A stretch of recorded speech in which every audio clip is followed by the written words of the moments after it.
The Road to Ruin by Donald E. Westlake. Read by William Dufris. Chapter 1. Dortmunder sat in his living room to watch the local evening news, and had just about come to the conclusion that every multiple-dwelling residence in the state of New Jersey would eventually burn to the ground, 3 per news cycle, when the doorbell rang.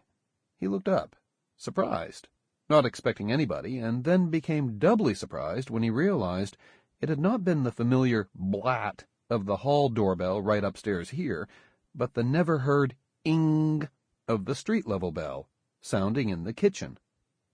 Rising, he left the living room and stepped out to the hall to see May looking down at him from the kitchen, her hands full of today's gleanings from her job at Safeway, as she said, "Who is it?" "Not this bell," he told her, jabbing a thumb over his shoulder at the hall door. "The street bell." "The street bell?" Dortmunder clomped on back to the kitchen, to the intercom on the wall there that had never worked, that the landlord had just repaired in a blatant ploy to raise the rent. Not sure of the etiquette or operation of this piece of machinery, for so long on the inactive list, he leaned his lips close to the mouthpiece and said, "Yeah?" "It's Andy," said a voice that sounded like Andy being imitated by a talking car. "Andy?" May said, "Let him in, John." "Oh, yeah." Dortmunder pressed the white bone button, and yet another unpleasant sound bounced around the kitchen. Will wonders never cease," May said, because Andy Kelp, who was occasionally Dortmunder's associate in certain enterprises, usually just walked on into their place, having enjoyed the opportunity to hone his lock-picking skills. Dortmunder said, "What if he rings this one up here, too?"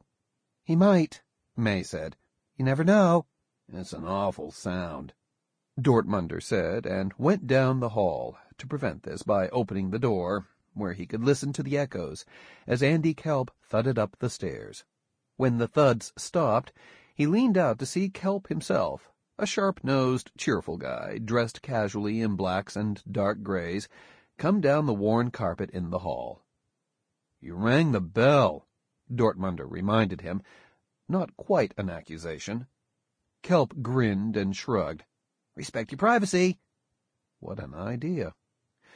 "Sure," Dortmunder said. "Come on in."